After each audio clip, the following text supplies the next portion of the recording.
Hello and welcome to Monica's Thread Unleashed. Along with the Bill from Chevy Chase and the Sam from Utah, I am Monica from Allentown, and we are recording this podcast on Wednesday, June 17th. With the NBA playoffs and the NHL playoffs in the rear mirror, congratulations to the New York Knicks and the Carolina Hurricanes. It is now time to move on to some other sports happenings. In this podcast, we are going to talk U.S. Open golf and the state of professional golf. Then later, Cleveland Guardian baseball with a little Cleveland Browns and Cavaliers chatter sprinkled in. Before we bring out our first guest to preview the U.S. Open and professional golf as a whole, Bill, how are things in Chevy Chase? Things are good in Chevy Chase. Sam, same question? Yeah, things are good here in Utah. Good to hear. Good to hear. All right, we are very excited to introduce our first guest and apparently one of their dogs. Forget Brandel Chambly, or Brendel as dog calls him. Forget Rich Lerner. We have the Jim from Dallas and the Jimmy from Orange County. Gentlemen, it is great to see you both. Good to see you guys. Hello, friends. Welcome. Yeah. Okay, guys, let's start. We like to start. This is to each of you. Let the audience know a bit about yourselves, because that's a big part of this. It's not just your sports takes, it's who you are. Share with us whatever biographical information you care to about yourselves personally, including how you came to your love of sports and golf in particular. Go ahead, Jim. Jimmy from Orange County. Okay. Well, yeah, I've always been like I'm sure all you guys, growing up, I played everything that I could. Like Doggy, I was an only child, so sports was really my connection to my father. Kind of to jump ahead, I was a baseball player all through high school, played in college, tried to play independent ball, basically played as long as I could until they tore the uniform off my back.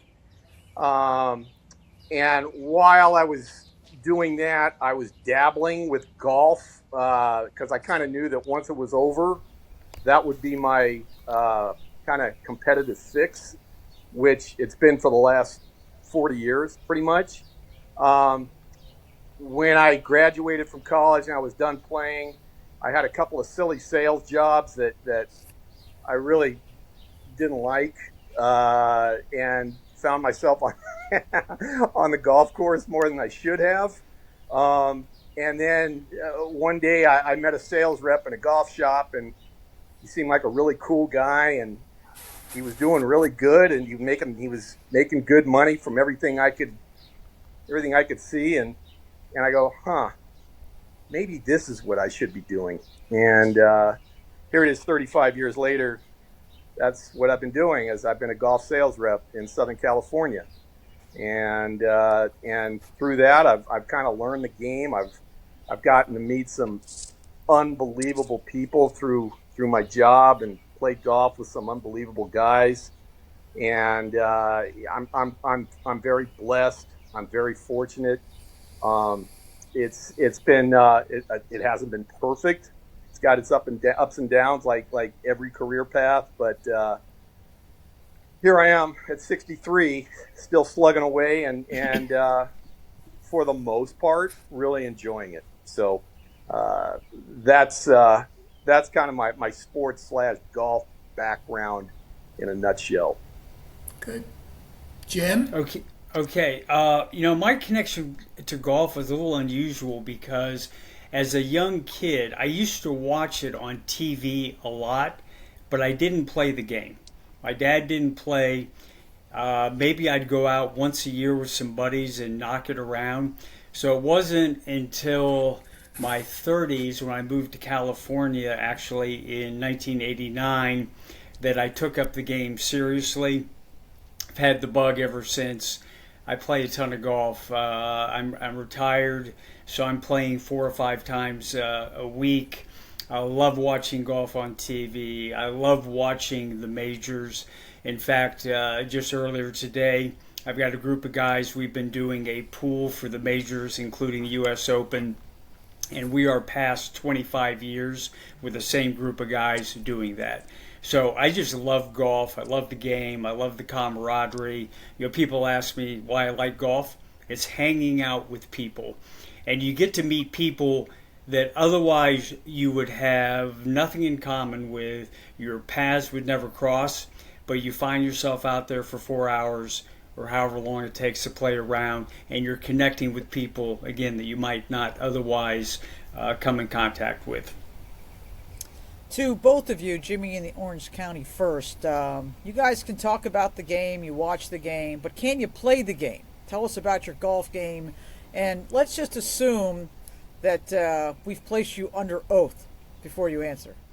Oh, hey, it's I'm as transparent as glass. I've been as low as a 4 handicap, and that was a long time ago.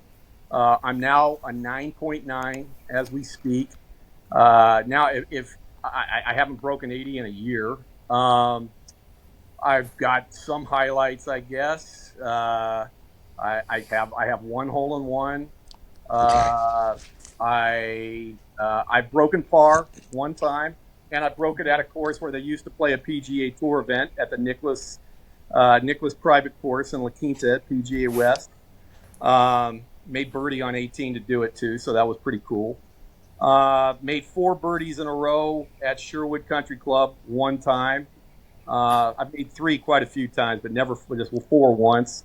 And that summarizes my highlights. The rest of it is mostly frustration, but I'm still out there as often as I can. So, yeah, it's a passion, and my best golf I know is behind me, but I haven't accepted that quite yet. So, yeah. Well, I would probably tell you that my golfing claim to fame is being a 2-time winner of the member guest at Shorehaven Golf Club, the club of our esteemed leader, Christopher Mad Dog. Really? That's crazy. So I would put that towards the top of my list. I got to as low as a .1 once upon a time. Not sure how I did it. It was mostly smoke and mirrors. Wow. I'm currently sitting at a 6.9. I've actually been playing well lately, in part because I started playing from the white or the men's tees. So I'm middle of the road. I like to think I'm your typical golfer. I benefit from playing a lot. Can I ask something real quick? The handicap is not your typical golfer. I'll tell you that right now, both of you guys. So, okay, we're here today to talk about the U.S. Open. I mean, people just say the name, but it really means it is the national championship of the United States of America. And at least nominally, everybody sort of has a shot, sort of. And I know there's a very large qualification process. And I'm not talking about these tour pros who have to, finish in the top 20 a week in advance to make it. I'm talking about, these things they have all over the country where a bunch of, good amateurs and country club golfers who have no prayer in the world of making this event. And if somebody stuck them in there, they probably couldn't break 100. But they go out there and they try. And I know there are some interesting stories. Can you tell us anything about that process and how it relates to the more typical golfer in the context of, the Open Championship of the United States? Well, I'll start if you don't mind. So Sure. Bill, you've touched on the fact that it is unique versus the other majors. That roughly 85 of the 156 entrants or guys who will be playing this weekend get through automatic qualifying because they're top 50 in the world, they won a major, etc. So the balance of the field goes through this qualification process. And what's interesting is for this year, there were over 10,000 players that entered attempting to qualify, ranging in age from 13 to 71, from all 50 states, 49 countries. So it is what I like to call kind of the People's Open. Everybody has a shot. You have to have a .4 index or lower to be able to qualify. But it really is open to everyone. And if you look at the guys who get through, there's a lot of names you're simply not going to recognize. And in fact, what's unique about it, and I think Jim can touch on this, are some of the, I don't want to call them no names, but more obscure players that have won over the years, many of whom have come through the qualification process that were not automatically entered. So compared to the other majors, it's a very unique format in the way guys get into the field to play. Yeah, that's very true. There's I'm going to move here. So I got to get my list. There's if you take a look at the U.S. Open champions over the last, say, I have a list since 1969. There's a number of guys that they're not even household names to golfers that have won the U.S. Open. In '69, Orville Moody. Okay, I mean, I know who he is. Jim knows who he is. You guys, Bill, I'm sure you know who he is. If you're not, yeah, I mean, he won in '69. Lou Graham in '75. Andy North, who now is a ESPN analyst. He won twice in '78 and '85. Lee Jansen won twice in '94 and '98. In 1996, Steve Jones. In 2005, Michael Campbell. And then you can go as recent as last year. J.J. Spaun was, unless you're actually, following golf on a semi-regular basis, a lot of people are saying, hey, who's this guy? But a great player. And that's kind of what, to Jim's point, there are so many great players out there. It is so deep. And that's the beauty of the Open. The U.S. Open is that you can go out and qualify and somehow find yourself on the leaderboard at some point in time, because it really is it's an event of attrition, and most guys, rather than charging up the leaderboard, are falling down the leaderboard. And the idea is where par is a really good score. You make a 4 on a par 4, let's go to the next one and do it again. So that's kind of the beauty of it. It doesn't have the risk reward type shot making on the back nine at Augusta National, where you can make 5 on the par 3 on 12, and then go to 13 and make 3 on the par 5. It doesn't have that type of ebb and flow, I guess is one way to describe it. So it's way more mental than physical, because at the end of the U.S. Open, those guys are drained for sure. Well, based on the weather, I was just going to say, based on the weather conditions, this is going to even make it tougher. Doggy did the show in a windstorm yesterday, and now they were talking about, depending on when you tee off, Thursday, Friday, where you might have an advantage. So you throw that in there. What kind of helter-skelter are we going to be looking at? Well, if I could, I think the possibility exists tomorrow afternoon that they may have to suspend play. If they're getting the winds they're talking about, and Jim and I were talking earlier today, they're going to have to manage the green speeds. So some of our listeners, some of our viewers may remember both 2004 and 2018, where the green speeds got away from the USGA. They were having to water the greens during the course of the round. For all practical purposes, Phil Mickelson lost the 2004 Open. I believe it was on hole number 7, a par 3. I think it made a double bogey, sent him tumbling down the leaderboard. There was an incident in 2018 also involving Phil, where he elected to hit a moving putt on the green. Yeah. Because he was actually going to make a better score with a penalty stroke. Jim enlightened me about that earlier today as well. So the USGA's got this delicate balance, particularly with the weather forecast, about managing green speeds and keeping the course playable, again, especially tomorrow. But it's going to be windy all weekend, according to the forecast. So you talked about the qualification process in the field, which is certainly one thing. Anything else about this tournament that you feel is part of its distinct identity?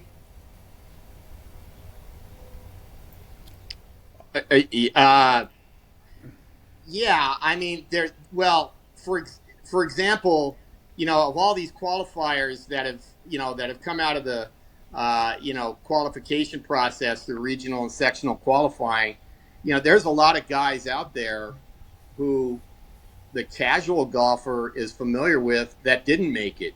Max Homa, he's out. He's not in the tournament this week. I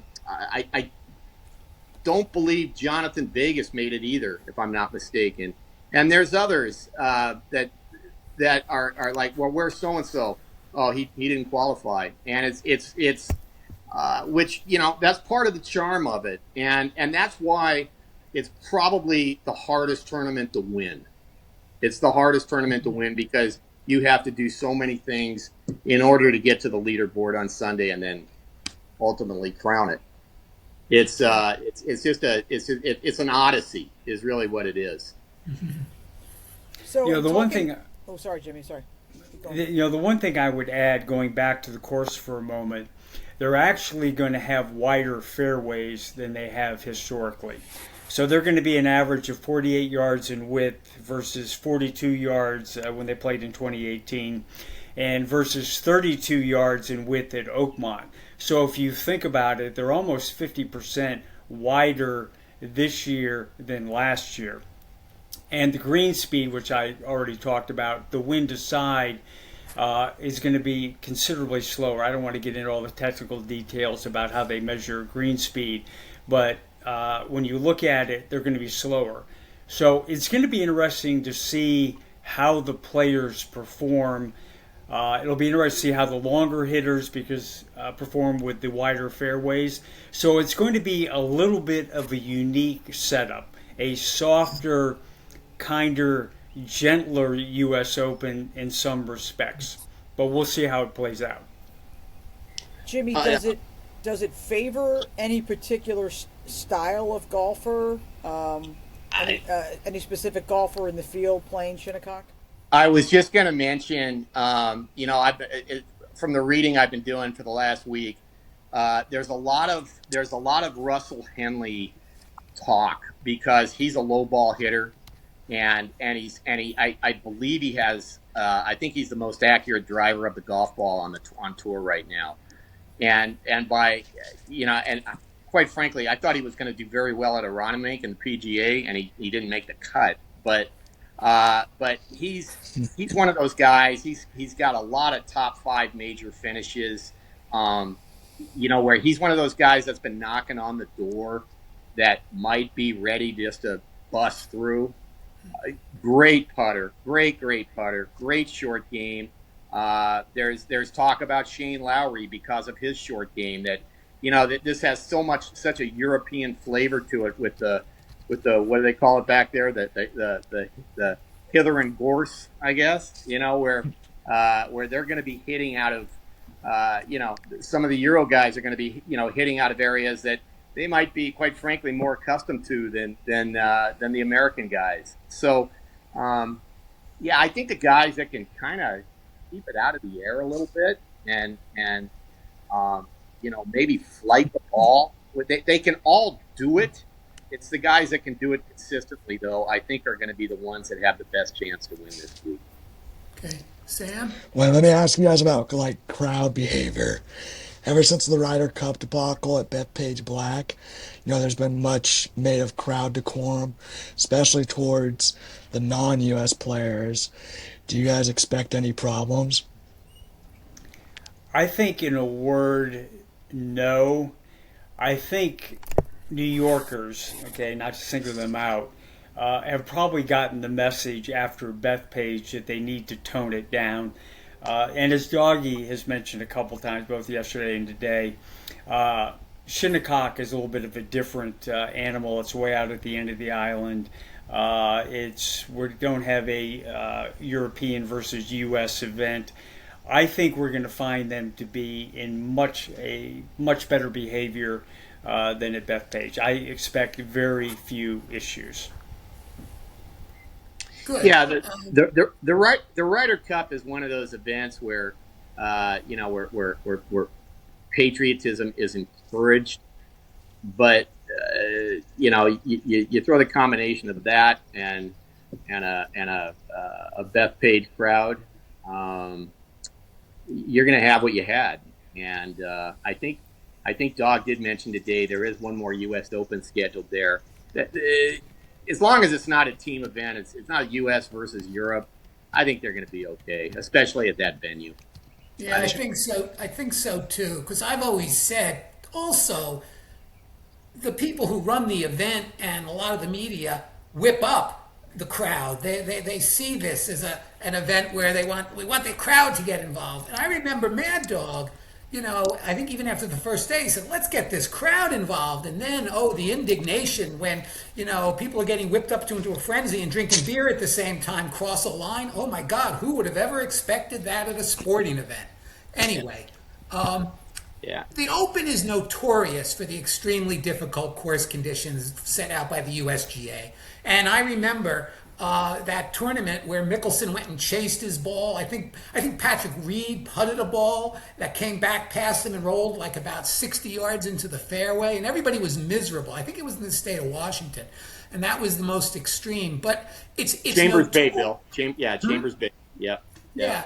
I mean, Yeah. and you talked about I just want to throw something out there, and I think you've touched on it already. It's notorious as an incredible test of golf.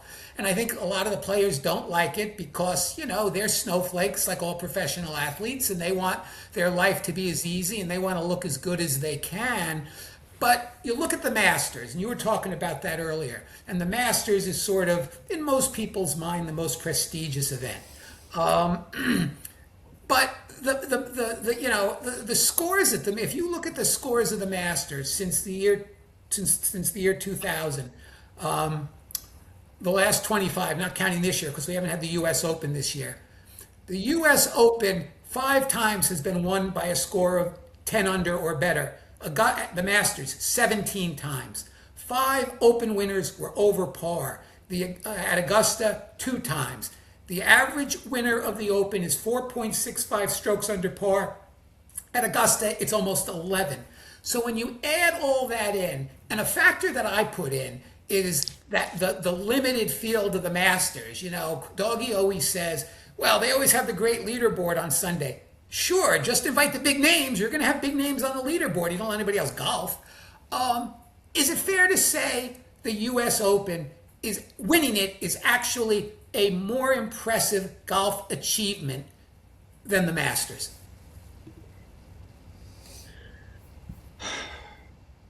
I don't know if impressive. I don't know if we can apply that adjective to it, Bill. Okay. They're both extremely impressive. They're different. I mean, they're night and day events. At the Masters, there's been Jim. Maybe you can help me with this. How many first time winners have there actually been at the Masters? I mean, what, a couple? Just a handful. Just a handful. Right. Where course familiarity is such a huge part of winning at Augusta, and at the U.S. Open, many, maybe as much as 40-50% of these guys have never seen Shinnecock before. So, and nor do they go back. Even if they have, they don't go back on a regular basis. So, it's just Bill. It's a little bit apples and bananas, I think. I mean, but both are. If I had to win one, I think being a national champion to me, that's just me, is the greatest achievement that I could ever have. Slightly over Augusta. Interesting. Yeah. If it were me, I'd want to win the Masters. Okay. And I think in part of that is you get invited back, you have the Champions Dinner, but back to the comments about what's harder, it's unique. And using what you said, Jimmy, apples and bananas, the U.S. Open setup is completely different than Augusta, and it's going to be different than a British Open. And the PGA tends to be a little bit benign. It's almost more like a tour event. But saying somebody has accomplished more by winning a U.S. Open versus a Masters, you really can't compare. They're completely different animals, and that's what makes them beautiful. That's what makes the Masters the Masters. What makes the U.S. Open the U.S. Open. What makes the Open or the British Open the British Open. I will say this: I do think that Augusta has probably outmarketed the USGA as far as building the Masters to where it is today. I think that the USGA has been a little vanilla, and where there's such a buildup to the Masters in April for so many reasons, that it's the first major of the year, it's spring, it's kind of like, it's almost a launch of spring for you guys in the Northeast. And, I just think that they've probably done a little bit better job as far as getting the casual golfer, or maybe even the non-golfer, to the TV to watch it. You agree with that, Jim? That's a great question. I would be willing also, to by bet. the way, disagree about the weather because it's never nice in April in the Northeast. Yeah. I would probably agree that the Masters has more appeal to the casual. And one other thing I want to interject. The Masters would be never accused of losing the course and having it impact the outcome. Clearly, there have been examples with the U.S. Open where it was on the edge and they lost it, and it impacted the outcome of the event. Clearly. And a lot more controversy with the U.S. Open. And let's be honest, there's really nothing like the Masters. Just one quick thing on that, because it's the only major that plays the same course every year. All the other ones change. So that uniqueness is tremendous. Which, if I could just interject, the other side of that coin to me is, when you do that, some players are going to have a built-in advantage consistently, are they not? I mean, it's just inevitable. Well, clearly there are golfers, particularly golfers hit the ball from right to left, have an advantage at Augusta. If you look at the way the course is laid out, Bill, you're probably aware that Lee Trevino famously hated Augusta, never thought he had a chance to win, probably got in his head a little bit, to be honest. Whereas I think with each U.S. Open venue, you'd have to look to see how it favors a certain style of play. And as Jimmy alluded to earlier, whoever can keep the ball under the wind, play it low this week, is going to have a decided advantage. Gentlemen, changing gears a little bit, let's talk about LIV, which seems to be dying a faster death than expected. What do you see happening with the big names on LIV, specifically Rahm, Bryson, and maybe Cam Smith? And there might be some young players that we haven't met yet because they went right to that tour. What's going to happen? Jim, why don't you go first on this one? Well, I think we'd all agree that there needs to be some sort of a penalty for guys to come back. So Brooks Koepka is paying his penance. Patrick Reed is paying his penance, having to play his way back on. I think there's got to be a way for guys to come back without the guys that stayed with the tour, supported the tour, feeling like they're being penalized. So there's got to be a meeting of the minds. So there's clearly some guys that we benefit having. Rahm, Bryson, Terrell Hatton, and Monica, as you said, some guys that we've never really seen play or heard of because they went straight to LIV. So there's got to be an amicable way. I'm speculating here, and without going too far into the weeds, the tour is in the process of revamping with this track 1 and track 2 thing, where there's going to be more elevated events or signature events. There's got to be some way that some of these guys come back and maybe they start out on the track 2 and earn status to elevate to track 1. But there's got to be some way that, again, the guys that stayed, the guys that supported the tour, don't feel like they're being penalized either financially or giving up spots to guys that are coming back and all of a sudden slipping in ahead of them. OC Jim? Well, when I get, millionaires arguing or disagreeing with other millionaires, I mean, these guys are corporations. It kind of loses me. I will say this. The PGA Tour did an awesome job of maintaining the guys that they had because they thought the floodgates were going to open and the tour as we know it right now, they thought they were going to, a lot of these guys, Spieth and so many guys that were, that could have jumped, didn't. And then by creating the signature events that we have now, the guaranteed purses have, kind of maybe not matched live money, but it's making it's made it much easier for them to swallow the inequity of, what live was offering. For instance, Riviera, the Genesis, that's a signature event. The one in Charlotte, which one is that, Jimmy? It's Quail Hollow. Hollow. It changed names a couple of times. You're right. But the point is that that the PGA Tour did a really, really good job of maintaining their sponsorships with their partners, and and I have to applaud them for that because it really looked like that this thing was going the wrong way. The whole live thing just never got it just never got really accepted by the core golfer. I think that the gambling aspect on it of the teams, confusing, I mean, it was and it was very secondary. It just never really was marketed. I didn't think it was marketed that great. Like Dog has alluded to many times, the courses that they play, nobody's familiar with. That for the first few, until this year, they were playing 3 rounds. There's music playing everywhere, which I have no problem with.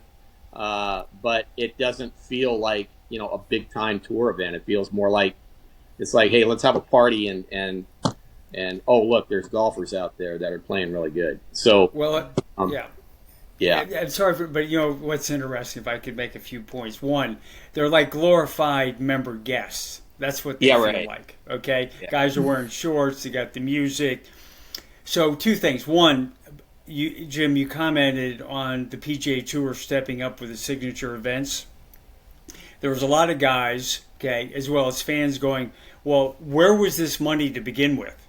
Why weren't you paying players more, not paying, but having larger purses? Where did you magically find this money? That was a little off-putting to me. So if I'm Rory and these other guys, I'm going, it took this. The second thing, I think Liv might have had a better shot had they taken a more conventional approach to golf. So 4-round events, okay, no music. Nobody got into this team thing. Okay, I don't know anybody the who thought thing the team never caught on. It's the one in the history of gambling. It might be the worst gambling venture ever. It really. I mean, it's like what are the teams? What am I betting on? It was very, very confusing. Yeah. Sorry. And I think the lastly, if I could, I apologize for belaboring this, but I think the other thing that was never clearly answered was, so these guys were getting these extraordinary sums of money. So Bryson got whatever number, 100 million, DJ, Were they actually competing for purses? Was that money a draw? So if I was paid 200 million, okay, did that simply come out of my 200 million? They were never clear if it was an actual competition versus an exhibition for all practical purposes. I was never clear on that either. I agree completely. Yeah. I was never, and then the other thing that they said at the very beginning, which, because I really did want to accept it at the beginning, like, hey, it's a free market, anything can happen. I was open to it. But when when I heard these guys take all this money and then say, well, we're doing this for the good of the game. No, come on, please, Right. please, don't, come on. I mean, That's where you draw the line. yeah, So- I mean, don't insult the whole world, please. Yeah, You yeah, just- one thing I will add as a lawyer before I get to the last golf question, in all this business about penalizing these guys and coming up with this answer, whatever it is, the tour does have to walk a bit of a line. They can't overplay their hand because the one thing that has never been answered here is, are they a monopoly? The courts never got to that. And I don't think the PGA Tour wants them to get to it. So if they take too hard a line, they want to do it just enough so everybody will say, it's worth my while to pay and put this behind me. If they push somebody to the point where he says, no, we're going to court, then things could get very different, because I don't see how they're not a monopoly, quite frankly, and that would cause them a lot of trouble. Anyway, last golf question. Okay, guys, predictions. I want one winner from each of you, and we're going to remember this. I'm writing it down. You want me to Jimmy, go first? you have the honors. Jimmy, you have the honors. I got the tee. I'm taking Wyndham Clark. Right? I'm taking Wyndham Clark. Yeah, he's going to go from smashing up the locker rooms at Oakmont to winning the U.S. Open at Shinnecock. Okay, so since Jimmy just took my pick, because that's who I was going to throw out, But I have I'm going the to go. team. I'm going to go. I know. I'm going to respect that. I'm going to go with Sam Burns. Sam has been playing very well, and if you recall, last year he was leading or tied for the lead before the big rain on Sunday at Oakmont, and between the rain and a couple of, I want to call them unfavorable non-rulings, he was asking for relief. In fact, I had the fortune of being at Oakmont last year. I forget, it was on the 15th hole. He asked for relief, didn't get it, ended up making a double bogey. I think he has a little bit of a score to settle with the USGA. And again, he's been playing really well. And for me to pick Sam Burns says a lot. I hate saying this about a golfer, but I'm not convinced that golf is the most important thing to Sam Burns, okay, unlike a lot of other guys. But I think he has what it takes to prevail this week. So the name I didn't hear, and would you be shocked if Scotty Scheffler completes the career Grand Slam here? Do you think he's just not playing well enough, or he's pretty relentless, that guy? No, I wouldn't. Hey, Bill, I was gonna mention something to you about going back to what you were talking about, the difference between Augusta and the USGA and the U.S. Open. What happened to Burns last year on that ruling, where they didn't give him relief, would have never, ever, ever happened at Augusta. It's not possible. It's not possible because they aren't going to play from conditions like that. So, anyway, I'm sorry. Ask your question again, please. I was just asking about, would you be shocked if Scheffler got the career Grand Slam? Not at all. Not at all. Not even a little bit. Well, you do Monica? realize that Sunday is his 30th birthday. So I know. it'd be quite an accomplishment. Career Grand Slam, 30th That'd be birthday. crazy. So, and They're by the doing way, it on Father's Day. and I Maybe the apologize. golf So- gods come in. So Scotty's one of those guys that I don't think anybody roots against. So if he were to win, that would be phenomenal. It'd be great for golf. It really would. Yeah, no, and one of the things I've tracked, because I was starting to look at it, is how he seems to be tracking versus Rory's career. Certainly he's going to surpass him if he keeps this up. The thing that McIlroy has in the debate is he's got all these he's got the Grand Slam in hand. And other accomplishments as well, but certainly in terms of some sort of pro rata analysis, Scheffler's well ahead of McIlroy. All right, this is our ending question that we ask all our guests. Can you tell us about your first call or your most memorable call to Mad Dog? When it happened, what the topic was. Jimmy from Orange County, you go first. I'm going to give you my most memorable call. It was probably about 4 years ago, and it was in between. It was at that space in between the Super Bowl and March Madness. So there's not much going on, and Dog led off the show talking about a random baseball game that he went to. I believe it was at Shea Stadium, and I can't remember exactly who it was. It might have been Willie Mays, but somebody stiffed him on an autograph, and he remembered. Bill, do you remember that call where he was so hurt by it, but he remembered the date, he remembered the game, he remembered the score. It was the Giants and the Mets. He remembered everything about it, and somehow random regular season baseball came into was the topic.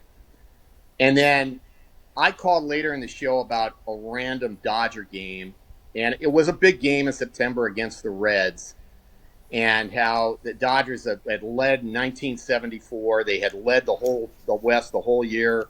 If they lost that game, they were going to fall into second place. Jim Wynn hits a grand slam home run. Garvey hits a home run right behind him. And then as I mentioned it, I realized that it was my dad's birthday, and I lost it on the radio just like I did right now. Okay. So yeah, I just Chris, I gotta go. So it was on March 3rd, which is my dad's birthday, and he's the reason that I love sports the way I do. Thank you for sharing that, Jimmy. Thanks for sharing that. You're welcome. Jim, you want to close it out? Okay, I'm going to try to be brief here because I thought I might get asked this question about connecting with Jim's Mad calls, Dog. by the You're way. going to I laugh love at Jim's this. calls, by the way. Because I don't remember the first call, but I thought you might ask me, when did I start listening to Chris? So I discovered him in 1991 when I started to travel to New York City. I moved to Connecticut in 92, so I came across him and Mike, both of whom I despised. I hated them. And I know that he, started the channel in 2008. And I'm trying to remember when I started listening and when I called in. By the way, I think it was probably Super Bowl trivia. But you know what's funny? You know what I do remember? I can tell you exactly where I was and the time frame, listening to Dino Costa and calling into Dino and ripping Bud Selig. Okay, so I can remember my first call to Dino, but I don't recall my first call to Doug. But I know, as you know, I'm a regular caller now on all kinds of topics. And just quickly, if you notice, I call when I'm kind of pissed off about something. Yeah. You got that little edge. Got the edge. Yeah. Oh, yeah. Hey, real quick. You both, I know Jim and Dallas has. I don't know, Jim, have you both golfed with Doggy, and how good is he? I have not golfed with him. Okay. Oh, really? No, I've not golfed with him. had. I have not, so I can't claim. That's when I first met him at his golf club back in 2019 or something like that. But I've not actually teed it up with the dog. I've seen him swing, so I can attest that when he talks about his golf game, I see how he swings connects with what he scores. But I have not had the pleasure of playing golf with him. He's Dog's got a swing in his flaw. How's that? That note, yes. Gentlemen, thank you so much for joining us. We really appreciate it. You're going to be our golf experts as we continue on with the podcast.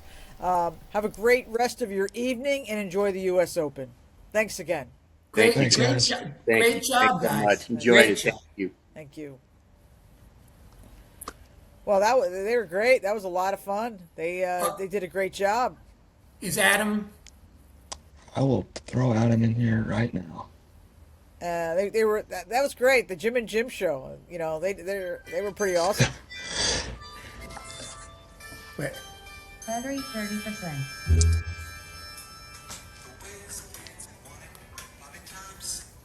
And had done it, and Yogi read the comics all the while.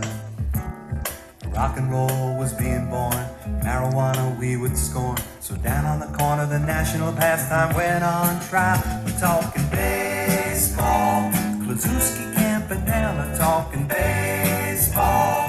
The man and Bobby Fella, the scooter, the barber. Wow, I have not heard that song in a long time. Great job, Billy. That was a great suggestion. What's also great is to see the Adam from Los Angeles. Welcome, Adam. Hey guys, thanks for having me. This is awesome. Very excited. Well, Thank you, Adam. Yeah, I'm excited to have Adam on. Oh, I can't wait to talk to Adam. we're really excited to see them. And again, Thank you Adam, if you guys. saw the pilot podcast, he got the ball rolling simply by walking over to me to ask me if I was Monica from Allentown. So I am in debt to him for life, as that's what started Oh, there, everything. So, there you go. all right, Adam. Here's the obvious first question. You're Adam from Los Angeles, but you're our Cleveland sports expert. So what's the story on that? Very simple. Born and raised in Cleveland. And if you are from Cleveland, you can live in LA, New York, Kalamazoo, or Topeka. It is very hard to take the Cleveland sport out of you. And so even though I've been here for 22 years, does not matter. I am a diehard Cleveland sports fan. And, we're a glutton. I'm a glutton for punishment. That's the other thing too, I think. That's the big thing. Love to be miserable. And that's why. Yeah. Adam, I got to give you props, man. I mean, because you've been in hell, hell, hell with your teams. I mean, I got to give you props, man. I mean, to not jump ships. I mean, that's pretty impressive. When I know a lot of people would. Here's the thing. Growing up, I mean, my dad was a Cleveland sports fan, obviously. He was also born and raised there. My grandparents were there. When you're from Cleveland, it's just in you, especially back in, I grew up in the 80s. There wasn't a lot to do there. You're first of Gotcha. all, you're bound by the seasons, right? So like most of the time, and especially in the winter, there's nothing to do except follow sports. So I mean, my great grandmother would listen to Cleveland Indians baseball every night. She would just sit there and listen to her radio, and that was probably almost my first exposure. But my dad took me to all the to Indians games, to Cavs games. We watched every Browns game, and so it's just in you. And what's cool is you can be, and I do this a lot. If I'm traveling, me and my wife were in Paris a couple of years ago. I have my Cleveland hat on. Invariably I'm stopped, and next thing you know, I'm making a new friend because there's a bond there. There really is a Cleveland sports bond. I think there's a few other cities like that, I believe too. I think St. Louis baseball. I'm sure if you have a Cardinals cap around, I mean that's just in you, right? There's certain towns that have that, and Cleveland's definitely one of them. And yeah, I'm not jumping ship to the Dodgers or the Rams, and that would make my life a lot easier too, right? Sure I would. respect it. So You, let's. you were handed a get out of jail free card and you didn't take it. I Very know, good. I know. And here's the big thing. So now I have these newborn twins who are 3 months old, and everyone's Congratulations, asking. by the way. Thank you, Oh, thank you're you. not going And to do that to them, are you? Yeah, everybody's come on. Don't put him everybody, through that. Don't. I know, everyone's asking me, what are you going to do? You have this gift. You can get the. So I've decided. Okay, look. For the Dodgers, I mean, that's an easy move there. Getting them to the Dodgers game. I'm sure the Dodgers will be good for a long time. So, that's something that we can ease into. I can fake it, I'll fake it for them. But for the Cavs and Browns, I cannot. With the Lakers, the Rams, I'm not going to be able to do it. But I figure it's a great compromise is to get behind the Dodgers. That's a fun thing to do to take the boys. So when they Yeah, get a That's but little be fair. older. That's a careful. fair. You, if That's you if fair. you if you are giving them too much Cleveland sports, social services could end up at your door I trying to know take that's them away. I mean, All right, let's talk about those Guardians. They are in a tight battle with the Chicago White Sox. Who? The Chicago White Sox for the division lead right now. Talk about what's going well and what's not going well with your team. Well, a lot of recent developments in the last few days, right? They had a really tough weekend. They lost, first of all, the offense in general struggles to score runs, as we know. And then they lose Jose Ramirez to a hamate bone a surgery. So he's out at least 5 to 7 weeks. They lose Angel Martinez, who's quietly having a pretty good year. He has a broken bone in his foot. No telling how long he's out.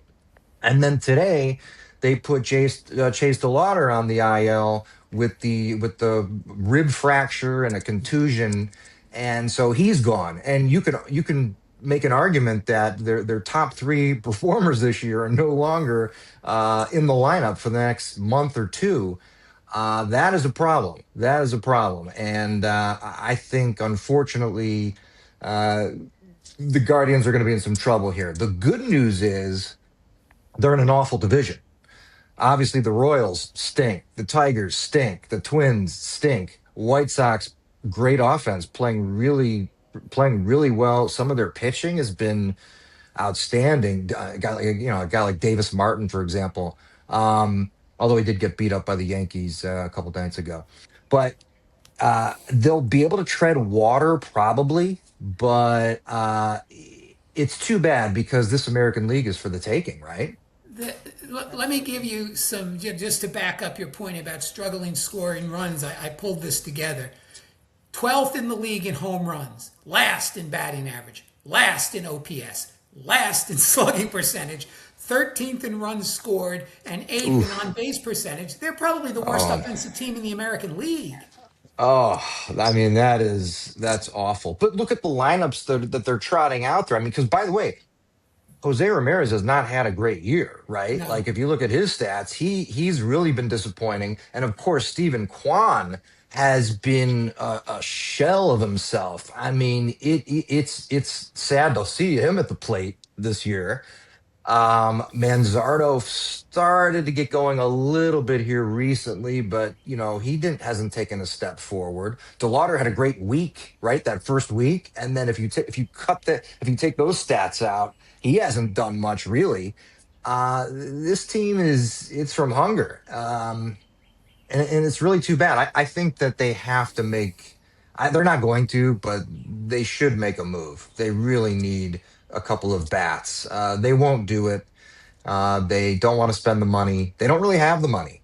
That's the kind of annoying thing, right? When everybody talks about the disparity between the owners' pocketbooks.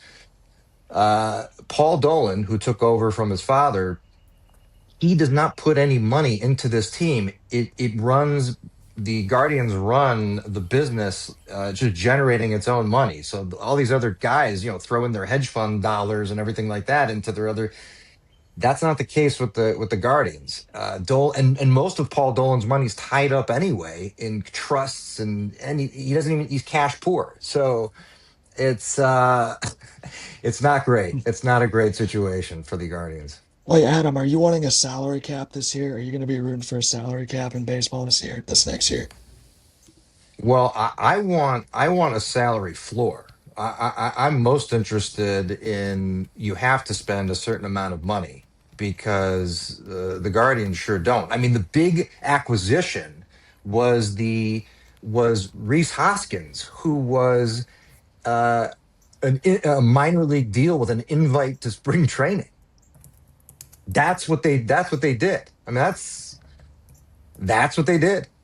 That's not very. I mean, it's a miracle. But I mean, it's a miracle this team is 5 games over 500. I mean, I think. By the way, the front office is great. I mean, what they're able to do, cobble from nothing, and it really started years ago with Mark Shapiro, who's now with the Blue Jays. But that front office, and they churn out guys, and then they move on to run their own clubs. I mean. Chris Antonetti has done a very good job considering he rarely has any nickels to rub together. He's only made a few bad trades really in his tenure, so they've done pretty well. So you've kind of been talking about it. How do you feel? Well, let me ask you this. I'm really curious to hear about this. which loss hurt you more as a Guardian fan? Being one out away against the Marlins, or having a 3-1 series lead against the Cubs in 2016? Ooh, that's a You great just question. stabbed him, Sam. By the way, you just stabbed him Yeah, with you that know question. what? I was thinking Here's about it last night. I wanted to ask you. here's the thing. Here's the thing. The Cavs had just won the championship Yeah. in 2016, so You guys could I have had a great year in Cleveland. I mean, yeah, it would have been yeah. unbelievable. So because of that, it was definitely 97 because I had tasted what my first championship ever in 2016. And by the way, I lost my voice for 2 weeks screaming, going crazy. I actually, I actually hurt my, I got injured celebrating with my throat and my hand. But besides that, um, definitely 97. That was yeah, that was a problem. Yeah. But 26, that was rough. 2016, we should have won that. We should have won the World Series. That rain delay, that was a disaster. There's so many Yeah. things that were just it was the Cubs year, I guess. I mean, geez. It was a little bit like the Knicks, I think, in a lot of ways. It was just like it was their year. Gotcha.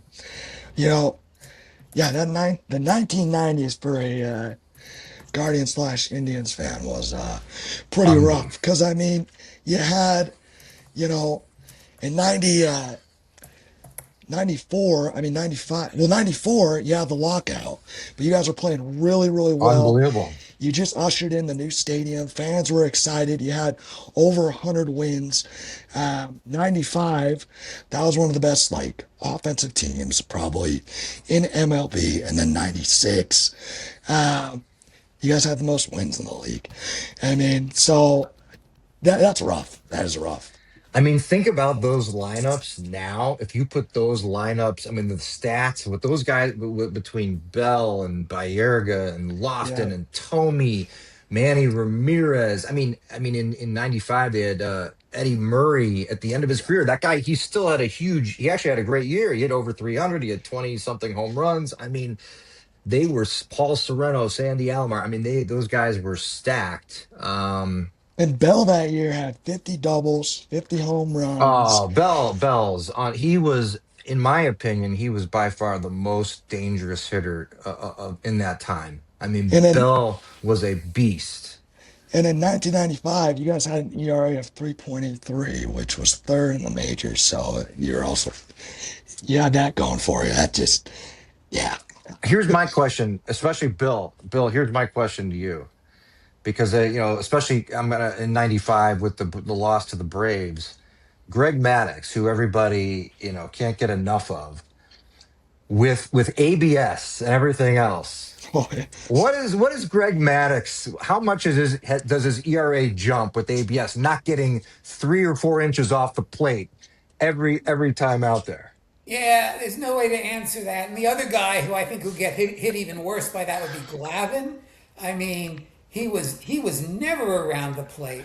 But it's a fair question, and we're never going to know. And I think Greg Maddox should not be perfectly happy that he didn't have to play in that era. So it's legitimate question to ask. Yeah, yeah. I'm still bitter. That's okay. That's okay. Adam, which franchise do you want to see win a championship more? The Browns, Guardians, or the Ooh. Cavs? I'm going to Well, guess the Browns. yeah, hundred Yeah. percent, 100%. Yeah, yeah. I mean, the Browns because that's been the most suffering, right? At least with the '90s Indians, and the Guardians now are always kind of in the mix. They're never really going to win because they don't have enough juice, they don't have enough pop, but they're always hanging around. But the Browns, I mean, because the last time I really thought they had a shot was the late '80s. I was sadly there for the fumble and the drive and everything The else. And drive. so, yeah. So you think about this. I lived through that, but then also I was actually at and I one time I talked to Mad Dog about this on a call. I was at the shot, Elo over Jordan. I was there for game five, 1989 Richfield Coliseum. I was there in the building. Me and my dad were sitting behind the Bulls basket in the fourth quarter, and Elo had just made that driving layup. Didn't take enough time off the clock. He inbounded the ball, and he ended up getting it back and laying it in. He totally got fouled, no call. Bulls called timeout. And with 2 seconds left or whatever it was, I thought as an 11-year-old, I'm like, oh, this game is over. I'm ecstatic. And my dad's like, it's not over. They have Jordan. It's not over. Because Jordan already had like 42 points, right? And he gets the inbound. He gets the Yeah. inbound pass, shakes Nance and makes the shot. And I was there. You could hear a pin drop at Richfield Coliseum. I cried my eyes out. I was inconsolable. I was bawling. Man, and you could literally hear the Bulls celebrating. It was so quiet because back then, like there was no Chicago fans there, right? There was Yeah. no secondary market kind of ticket deal. So it was wild. Yeah. So I was there. So let me. I guess we're coming to the point where we have to wrap this up. Quick question: who is the opening day quarterback for the Cleveland Browns this year? I said even before Watson was in the conversation, it was going to be Watson. I've been keeping an eye on the OTAs and minicamp. Sanders has done a really good job catching up a little bit. Watson has not been able to kind of, again, it's a passing camp. They're not in pads. They're in shorts. I still think if everybody's healthy, I'm going to still just stick with Watson because that's what I said. That's what I declared. But they're both going to play no matter who starts. We know like someone's going to get hurt. Someone's not going to perform. There's no way one of those guys is going to play 17 games. So I think Watson because Todd Monken's going to want to win, right? The problem with these quarterback competitions like this is the coach needs to win immediately Yeah. to keep his job. The team wants to think about the future though, and it really only makes sense to play Sanders, right? If you're the owner, right? But the coach doesn't care about 3 years from now when the new stadium is going to be built. He's worried about Monken doesn't want to be one and done. He wants to pick the guy who's going to give him the best chance to win. Perfect. Okay, Adam, thank you so much for coming on today. You did a tremendous job. We couldn't have hoped for anything more. Give Thank all you. our love to your wife and your wonderful twins, and we'll have you back. We're going to need somebody to break down the Cleveland Browns as football season comes. So Happy to be here. Happy to do it. Well, Great to see you guys. before Yeah. we let you go, Adam, real quick, what was your first call or your most memorable call to Dog, and when was it? Well, I think I listened to Mad Dog from the beginning. I just wasn't able to call in. But the first time that's the thing. The first time I called in was talking about the shot, Jordan over Elo. I think it was around that anniversary of it or whatever. Somebody brought it up, and I was like, oh, the dog. I was there. Yeah. Yeah, I unfortunately, think that memory that. wasn't a real positive one. No. But hey, in '95. I was in the world. I was at Jacobs Field for the World Series Game 5 and they won that game. So at least I did see a World Series win. And I remember Jim Tomey's home run there was that electric moment in the eighth inning. So that was pretty cool. I did get one good moment.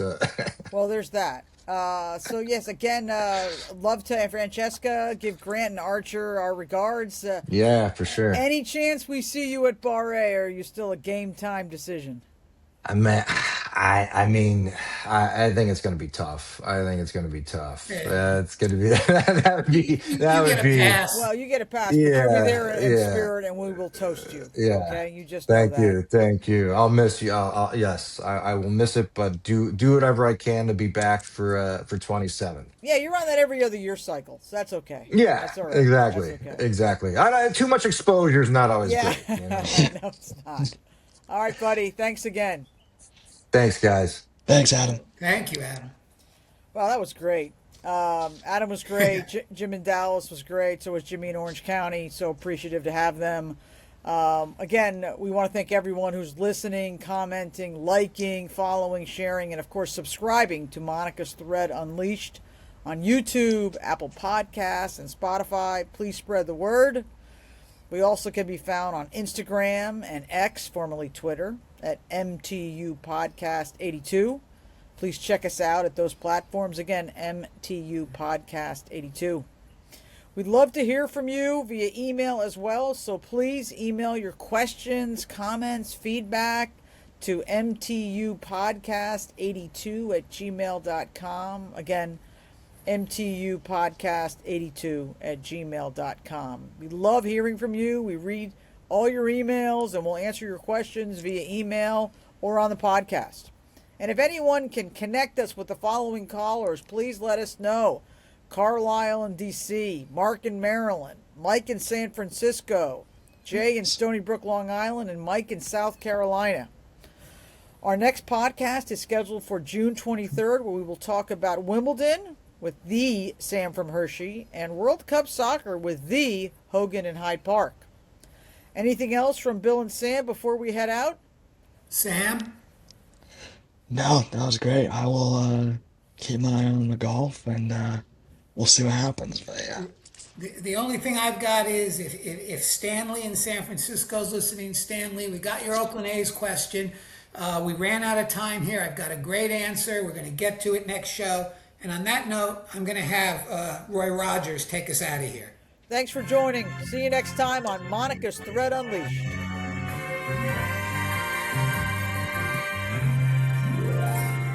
Happy trails